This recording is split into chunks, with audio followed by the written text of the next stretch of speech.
we're here at the event in Binyanei Oman, Yerushalayim, and we're here with Rabbi Issamar. We're in Israel, we say Itamar.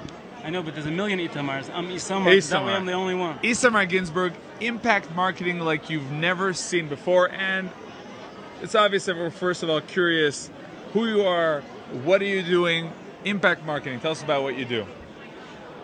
Okay, every person has a filing cabinet in their brain. And as soon as you ask him, what do you do? He says, I'm a real estate agent, or I'm an insurance agent, or I'm a... whatever he does, you automatically file that person in that cabinet.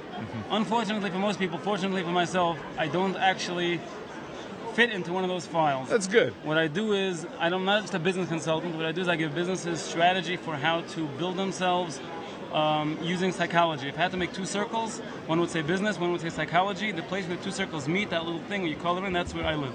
And you're not talking about the target audience, which obviously you're coming from specifically. No, I actually have spoken for public companies, I've spoken to Google, I've spoken for the Jewish National Fund, to a crowd of people from about 50 countries with simultaneous translation into 5 or 6 languages. I am not at all, I do have some Haredi clients, but that is not my target market, that is not where I spend my brain. But I would like to ask you, do you feel that what you're coming from, what you studied, the world you come from, the world of values, does that help you? Does sure, that give you much more value? I haven't wasted years of my life watching television. I haven't wasted years of my life listening to the radio. I haven't wasted years of my life listening to sports. Some would say that you need to watch television to understand the marketing, understand the shticks. I've never been to college either, so I don't have any years of listening to a fuddy-duddy professor Don't listen, blubbering. Kids. College is good. It's important. I don't want to ruin the education. But I do not. No, not at all. I find that my background actually gives me a tremendous amount of insight, which hasn't been deadened by a lot of what, it's like people see advertisements, which they're already deadened to because they've seen so much of it. And Baruch Hashem, I find it lets me think of a different approach because I'm coming from a different world than most people. Really, what we're seeing in the world of advertisements, sometimes in commercials, is that they go to the lower part of the human being. Would it be the temptations and things that are very materialistic? So there's Maslow's pyramid, which is different levels of what you can reach a person, and the more levels of the pyramid you hit when you're speaking to somebody, the better off you are. Meaning to say, if I'm selling a drill, I'm selling shelter.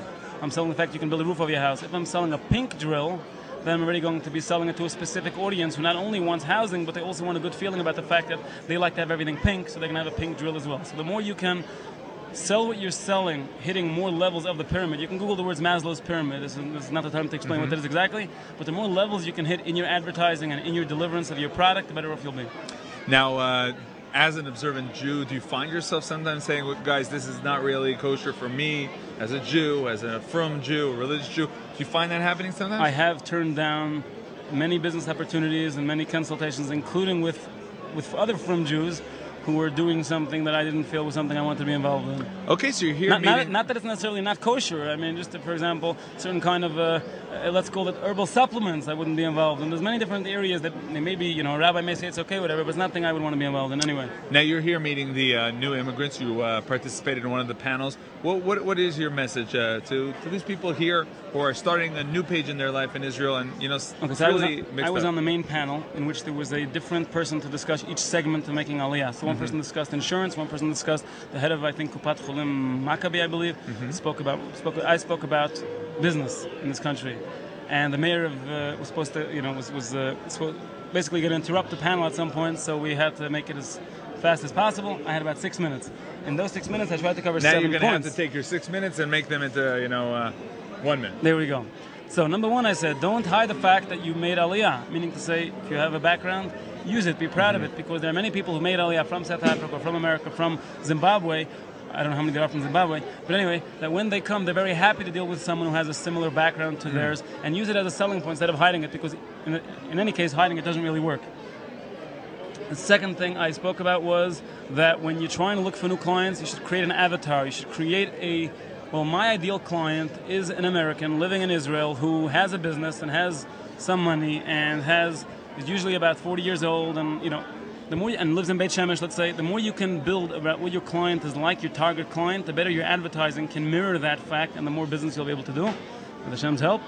The next thing I spoke about was the 2 most important words to know when you come to Israel as a business person, not to mess up, plus mam. Plus maham. Okay, because people don't, you make a whole deal, Which a whole means agreement. in English? Which means plus tax. Plus tax. 18% difference, and it's sort of an alligator when somebody makes a big deal without realizing that has to come in there. Then I said a story about the Misrat Apnim. I'll say it in 10 seconds or less, which is when you go to Misrat Apnim and you have all your documents to get your student visa, Interior Ministry, to get your documents or whatever, leave one piece of paper in your pocket. Because ultimately this is Israel, and the way bureaucracy works, they'll look at all your papers and say, oh, you're missing this, or your letterhead doesn't have a stamp of the... So that's like a sort of tactical or right, strategy. Right, so you keep something in your pocket so that when they say you have everything besides the letter from your rabbi saying that you're Jewish, you take here you go, take it out of my pocket. It's true in business as well, which is you always have to leave your clients something to ask. You have to feel intelligent. They have to feel, I like this soup, but there's a crease over here. No problem, we'll press it. Even if there's no crease, let them feel that they're intelligent enough to have some opinion of their own. And the last thing I spoke about is that you need to have siyata d'shmaya. If everything you do, need help from above. An interesting and an important message, especially the last one. Thank you very much for joining us. Thank you very much for having me. Amen.